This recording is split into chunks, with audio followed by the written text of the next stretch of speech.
하나님의 선지자가 하는 역할이 있습니다. 주로 하나님의 선지자들은 하나님의 말씀을 백성들에게 선포하고요. 주로 그들이 하나님 앞에 지은 죄를 회개하도록 하는 역할을 많이 하였습니다. 그래서 보통 선지자의 역할이다, 선지자의 사역이다 그러면 선지자적인 사명을 한다 그러면은 죄를 회개하도록 하나님의 말씀 선포하는 그런 말씀이 많았어요. 우상을 섬기지 말라, 하나님 앞에 돌아오라. 그게 선지자적인 회개와 선포의 말씀인 건데요. 세례 요한이 처음에 등장했을 때도 그랬죠. 세례 요한을 우리가 선지 엘리야라고 불렀던 이유도 그리스도 예수께서 오시기 전에 백성들에게 회개하라, 광야에서 소리치면서 회개하라, 하나님 앞에 돌아오라 이렇게 선포했기 때문에, 그래서 이제 그 세례 요한이 선지자적인 역할을 했다라고 얘기하는데요. 그런데 선지자의 역할이 단지 회개하라고 선포하는 그런 역할만 한 것은 아니라는 것을 우리가 구약 성경을 이렇게 보다 보면 알게 돼요.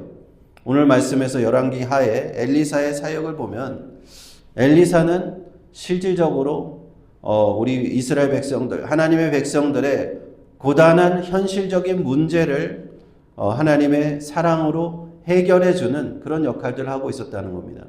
앞서도 보았듯이 여리고성에 물이 써서 그 물 때문에 열매를 맺지 못하고 실과가 떨어지고 그 문제를 가져왔을 때 엘리사가 해결해 주었고, 선지자가 죽고 그 과부가 되었을 때 빚이 너무 많아서 두 아이를 노예로 팔아야 되는 상황에서 그것을 기적적으로 또 그 문제를 해결해 주었다는, 하나님께서 선지자를 보내신 이유 중에 회개하라는 부분도 분명 크지만 또 다른 부분을 보니까 하나님께서 이렇게 우리를 돌보아 주시는 방법으로 하나님의 말씀을 증거하게 하시는, 하나님의 능력을 보여주시는구나 하는 것을 알 수가 있습니다. 그래서 하나님께서 자기 백성을 돌보시기 위해서 기적을 보여주시고 치유의 능력을 보여주시고 그러한 역사를 보여주신 것을 우리는 선지자들을 통해서 사무엘과 엘리야와 엘리사와 같은 선지자를 통해서 계속 보게 되는데, 오늘 말씀에 또 그 한 말씀이 나오는 겁니다. 수넴이라는 지역에 이르렀을 때 한 귀한 여인이 있었다는 겁니다. 이 여인은 굉장히 품위가 있는 여인이고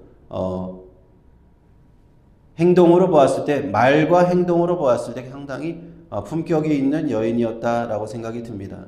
하나님의 선지자를 대접하였고요. 그곳을 지날 때마다 초청해서 음식을 차려드렸습니다. 어느 날 남편에게 이야기합니다. 좀 선지자들이 지나갈 때마다 항상 피곤하고 먼 길을 가셔야 되는데 좀 쉬어갈 수 있도록 그런 작은 공간을 좀 만들어 드리면 어떠냐라는 걸 얘기한 거죠. 요즘에 이 이야기를 들어보니까 제가 떠오르는 게, 한국에 갔을 때 생각해 보면은 그 농경지 농장 같은 데다가 농막 같은 걸 요즘 많이 지어요. 이렇게 소형 주택이라고 할까? 모듈러 주택을 지어 놓고 사람들이 이제 주중에는 도시에 있다가 주말에 농장에 가서 이렇게 같이 시간을 보내면서 그 농막에 머물고 소형 주택에 머무는 그런 풍경들을 많이 보게 되는데, 그래서 제가 궁금해서 한번 물어봤어요. 이런 농막을 짓고 이런 소형 주택을 짓는데 얼마 정도 드냐고 물어봤더니 최소 한 2천만 원 든다는 거예요. 굉장히 많이 들더라고요. 작은 방도 있고 거실도 있고 욕실도 있고 부엌도 있고 다 있어요. 조그마한 공간에.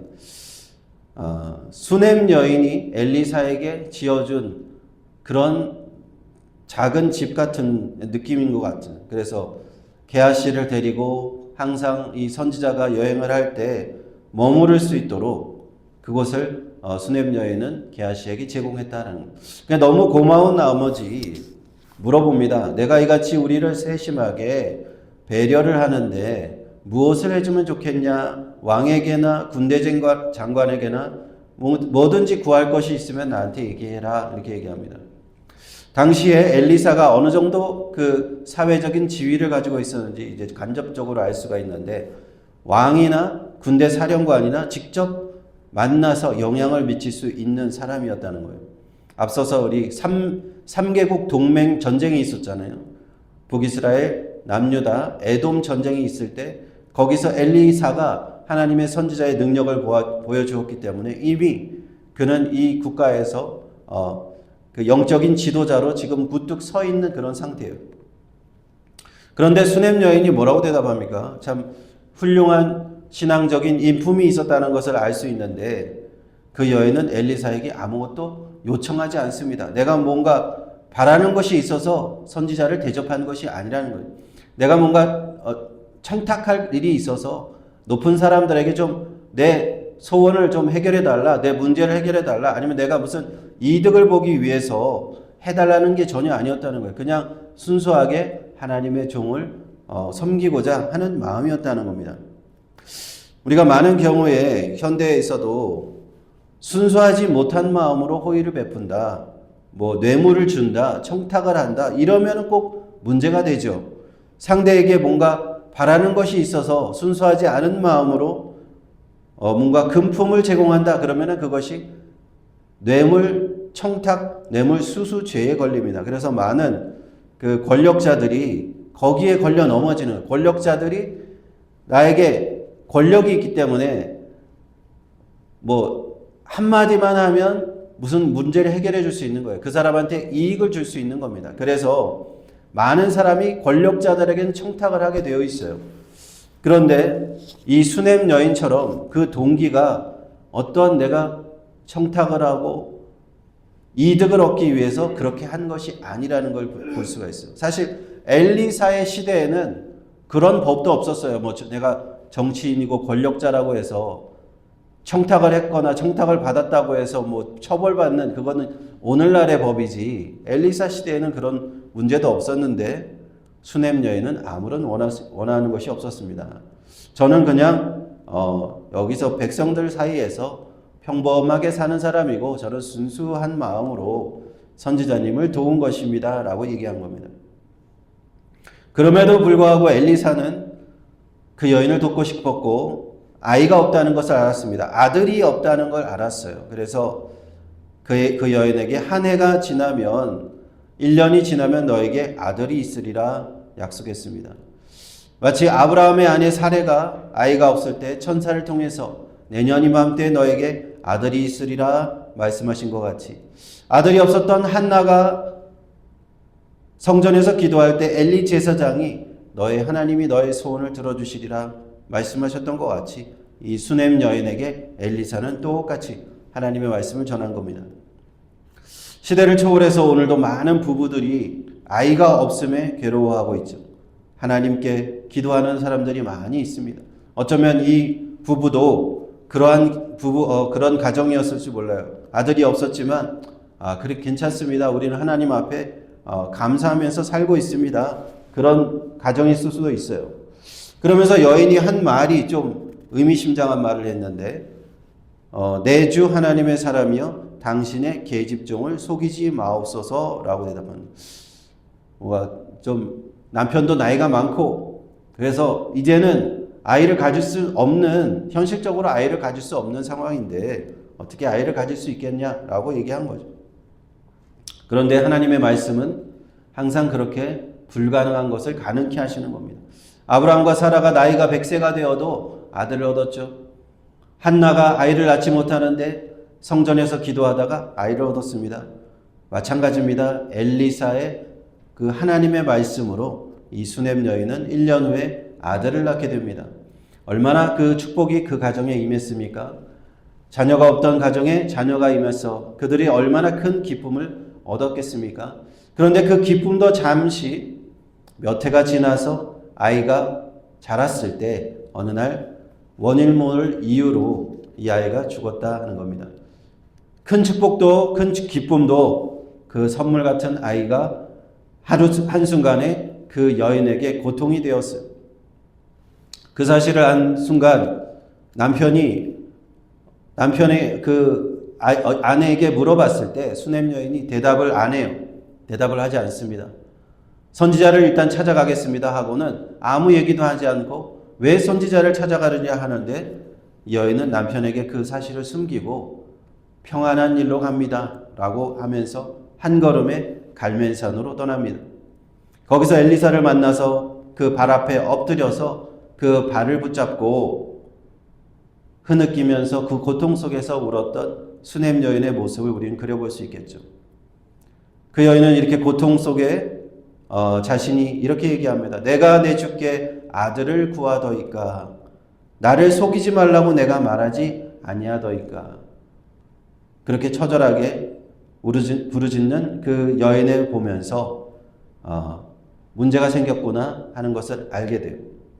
그리고는 그의 수넴 여인을 따라가서 그 엘리사는 그 다락방에 올라가서 그 아이 옆에 마치 자기 스승 엘리야가 했던 그대로, 엘리야도 사르밧 과부의 아들을 살릴 때 그 몸에 3번 몸을 엎드렸다 그래요. 그 아이의 몸에 3번 엎드렸다 했습니다.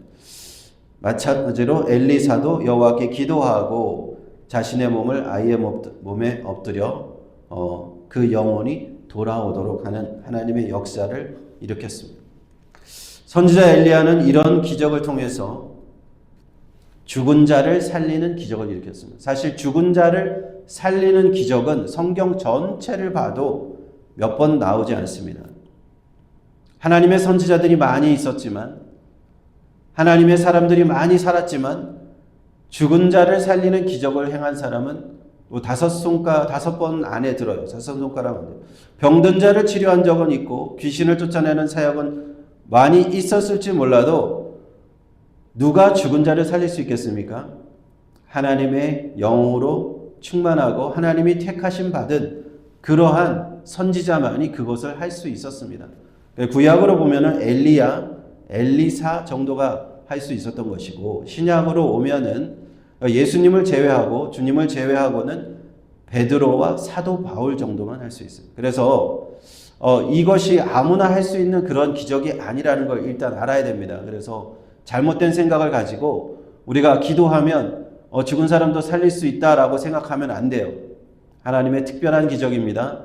성경 전체에 5번도 나오지 않는 기적이에요. 그러나 하나님께서 이렇게 죽은 자를 살리는 기적을 보여주신 것은 하나님의 특별한 의미가 있고 뜻이 있는 겁니다. 이 엘리사가 스승이 자기 눈앞에서 이제 하늘로 승천할 때, 회리바람을 타고 하늘로 승천할 때 원한 것이 있었잖아요. 당신의 영감이 갑절이나 내게 있기를 원합니다 하는 소원을 말했잖아요. 그 소원이 이제 그대로 이루어진 겁니다. 선지자 엘리야밖에 할 수 없는 일이었는데 그것을 엘리사가 할 수 있게 되었다. 엘리사도 그 정도의 영적인 지도자의 반열에 올라갔다. 하나님의 선지자의 그 위치까지 올라갔다 하는 겁니다. 그래서 오늘 말씀을 통해서 우리가 깨닫고 우리가 기도해야 될 것은 무엇인가?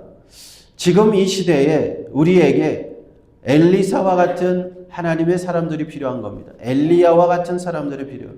베드로와 같이, 사도 바울과 같이 능력 있는 하나님의 그런 종들이 필요한 시대에 살고 있어요. 왜냐하면 하나님의 더 이상 능력을 점점 잃어버리는 시대이기 때문에 그래요. 하나님께 기적을 기대하지도 않습니다. 하나님의 우리를 낫게 하시고 우리를 치유하시고 우리가 믿으면 우리의 소원을 이루시고 우리를 돌보신다는 것을 더 이상 사람들이 믿으려고 하지 않아요. 그냥 교회 나와서 그냥 편안한 마음으로 예배 드리고 가지 하나님한테 많은 것을 기대하지 않는다는 거예요. 그것이 이 시대에 좀 안타까운 세대, 역사와 기적과 표적이 점점 잊혀져 버리는 그런 세대에 살고 있습니다. 그래서 우리가 하나님 앞에 기도해야 될 것은 무엇이냐? 이 시대에 신앙이 약해져가는 이 시대에 선지자들 엘리사와 같은 능력 있는 선지자들 일어나게 하여 주옵소서. 믿음의 영적인 회복이 일어나게 하여 주옵소서. 능력이 나타나게 하여 주옵소서. 이렇게 우리는 하나님의 성령의 능력 회복하게 해달라고 우리는 기도해야 될 줄로 믿습니다.